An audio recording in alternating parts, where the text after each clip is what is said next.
New Zealand were hosting the Queen Sirikit Cup for the third time, with 12 of the best teams from the Asia-Pacific region teeing off. The favourites, Korea, were looking to win their fourth title in succession, but New Zealand's Zoe Brake got off to a great start, leading on day one. For us to come here and play so well on our home soil, and New Zealand's put such a strong team together this year, and to have it down on paper so far, it's great. New Zealand amateur champions Cecilia Cho and Lydia Ko made up the New Zealand team. Usually I play individual game, because that's what most golf is. And then you play with a team and you play actually around each other, so it's more fun. Korea was one shot back and looking to make a move, and courtesy of Hoo-Joo Kim, who fired an even par 72, they did. Her teammate Jung Eun Han showed superb recovery ability on the bunker on 4.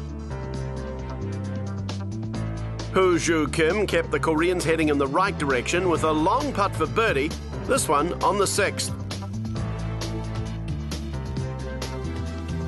Thailand began the day one off the lead of New Zealand and helped their cause with this birdie putt. Lydia Ko had a non-counting 76 in round 1, but she bounced back on day 2. Meantime, Zoe Brake, who led the individual honours, had a forgettable second round. She carded an 8 over 80.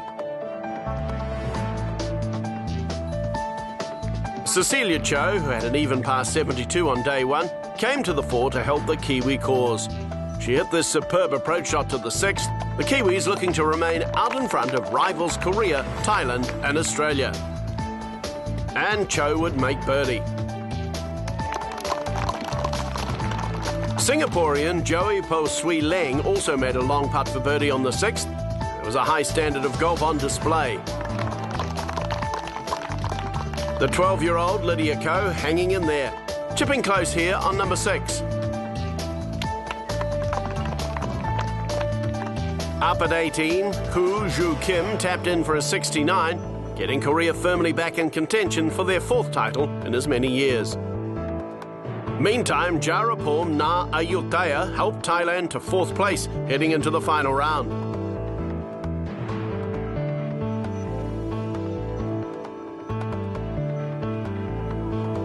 The Australian Stacey Keating would miss her birdie chance on 18, but she had a 70 and was looking forward to the chase on Friday. Yeah, exactly. It was good. Obviously, we were 4 behind last night, and I think we're still 4 behind. But in this game, I don't think that's when 2 scores count, it's really nothing. So it should be good tomorrow. Looking forward to it. Cecilia Cho made par on the 18th for a 1 under 71. It was New Zealand's first counting score. And Lydia Ko, who was 4 under at one stage, made a costly double bogey on the 17th. The 12-year-old, though, kept her composure on the final hole with a precise tee shot to the 18th. Ko's ability at such a young age is remarkable. She would miss her birdie chance here, but she had the second counting score for the Kiwis with a 2 under par 70. I played pretty good today, but just in the 17th, I think that was one of the worst holes I played. I think I could have played better. New Zealand held a 2-shot lead from Korea with a further 2 shots back to Australia. The highly touted Koreans were looking relaxed ahead of the final round, as was the camaraderie between the Kiwis and the Aussies. They are always tough, both of them. Australia's got a very experienced older team.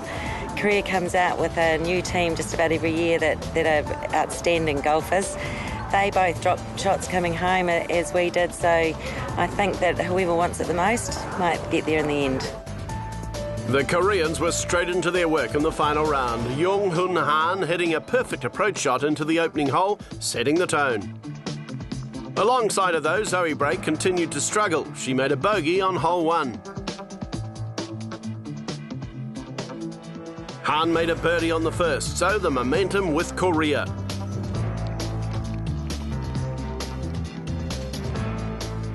Her teammate is Ji Hee Kim. She hit an excellent bunker shot at the 1st, keeping the Korean chase on track. But there was still a long way to go. Cecilia Cho showed some of the shot making that took her to 15 titles in 2009 with that approach to hole 1. She'd make birdie as the Kiwis were looking for their first win at the Queen Sirikit in 11 years. Thailand's Yarapor Na Ayutthaya made a good save on the fourth.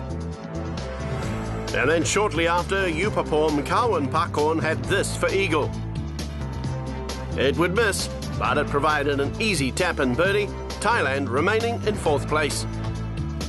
Then Zoe Brake had a birdie chance. She was not at her best on the greens, the 18-year-old missing many opportunities. Ebony Hurd was also struggling from close range as Australia failed to fire. Hu Ju Kim, who was one of the players of the tournament, putted close for an eagle on 4. Well, the birdie had Korea making steady progress towards the lead. Lydia Ko was the best of the Kiwis on day 2, while she continued to play sublime golf.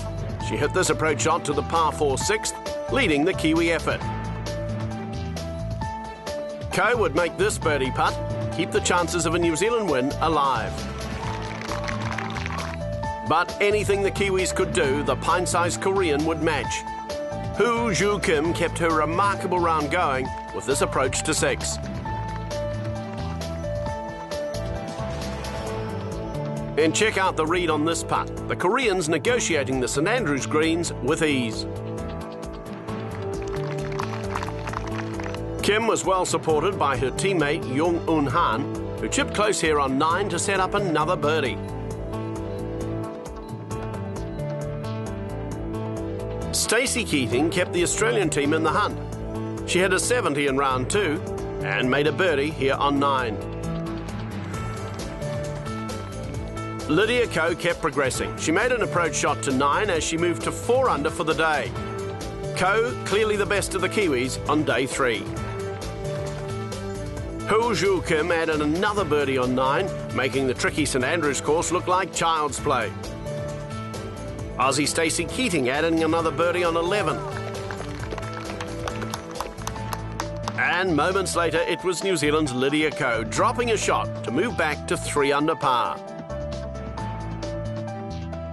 Hu Ju Kim had a rare moment of trouble on 13. This was her 3rd shot from a distance, and it summed up the quality that the Kiwis were up against. Kim, though, would save par and keep an incredible scorecard intact. Up on 18, Yupapon Kawan finished in style. The Thai golfer chipped in for a birdie, finishing in 3rd place in the individual standings.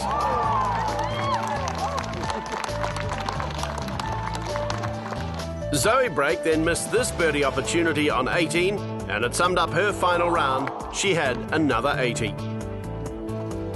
Stacey Keating got up and down on 18, courtesy of a great bunker shot. The Australians would finish in 3rd place. Lydia Ko made par on 18. She had another 2 under 70. It was a fine effort from the youngster.